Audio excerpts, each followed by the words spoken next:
এক গরু ব্যাপারী, উনি গরু বিক্রি করবে, হাটে নিয়ে যাবে গরুটা। বাসায় বউরে বলতেছে, বউ গরুর একটা দাম কম। বউ কয় কত কমু? 40,000। বউ কয় কইলাম 40,000। এবার হাটে নিয়ে গরু তুলছে, এক লোক এসে গরুর দাম কইতেছে, ভাই 30,000 টাকায় দিবেন? গরু এলাকায় সকালে একজন 40,000 কইছে, দেই নাই। সকালে কত দাম বলে গেছে? সকালে একজন 40,000 বলে গেল, আরে দেই নাই, তোমারে 30,000 দিব মিয়া। কত বড় টাকায়, চিন্তা করছেন? গরু ব্যাপারী থাকলে আবার রাগ করেন না, সবাই আবার এরকম না। এই যে হারাম খাওয়ার জন্য আপনি যে কৌশল করলেন, এটারও হারাম বলে ঘোষণা দিয়েছে কে? এজন্য আমরা হারাম খাবো না, হারাম ঘুরাইয়া খাওয়ার জন্য কৌশলও করা যাবে। আমরা বলি, হুজুর আমার দোয়া কবুল হয় না, কিন্তু দোয়া কবুলের সবচাইতে বড় শর্ত হলো হালাল ইনকাম, ঠিক কিনা? হালাল উপার্জন ছাড়া যদি দোয়া করেন কবুল হবে? হারাম কিছু খেয়ে যদি আপনার দেহটারে বর্ধনশীল করেন, এই দেহ জান্নাতে ঢুকবে? লা ইয়াদখুলুল জান্নাতা জাসাদুন গুযিয়া বিল হারাম।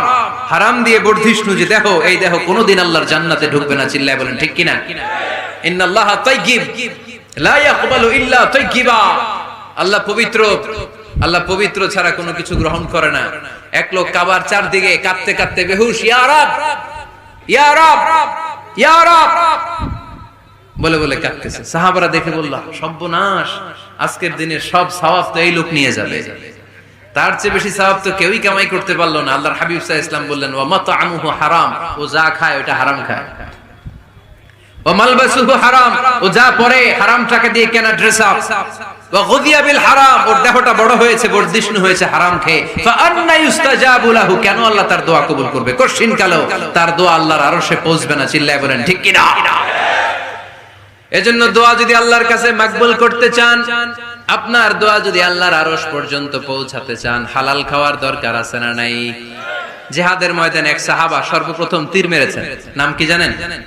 সাদ বিন আবি ওয়াক্কাস রাদিয়াল্লাহু তাআলা আনহু।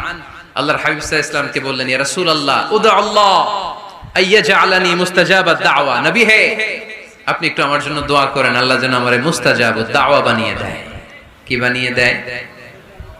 সবাই বলেন, মুস্তাজাবুদ দাওয়া মানে এমন লোক যে দোয়া করলেই কবুল। আল্লাহর হাবিব সাল্লাল্লাহু আলাইহি ওয়াসাল্লাম উত্তরে কি বলছিলেন শুনবেন? শুনবেন সবাই?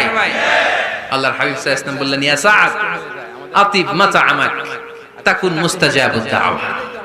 হে সাদ, মুস্তাজাবুদ দাওয়ার জন্য আমার স্পেশাল দোয়ার দরকার নেই, তুমি যা খাবে হালাল খেও, হালাল খেলেই তুমি মুস্তাজাবুদ দাওয়া। হালাল খেলেই তোমার দোয়া কবুল করে নিবে কে? 9 নম্বর মূলনীতি, আল হালালু হালালুন লিল জামি' ওয়াল হারামু হারামুন লিল জামি'। হালাল এটা সবার জন্য হালাল, হারাম এটা সবার জন্য। আওয়াজ করে উত্তর দিতে হবে, ঘুষ খাওয়া হালাল না হারাম?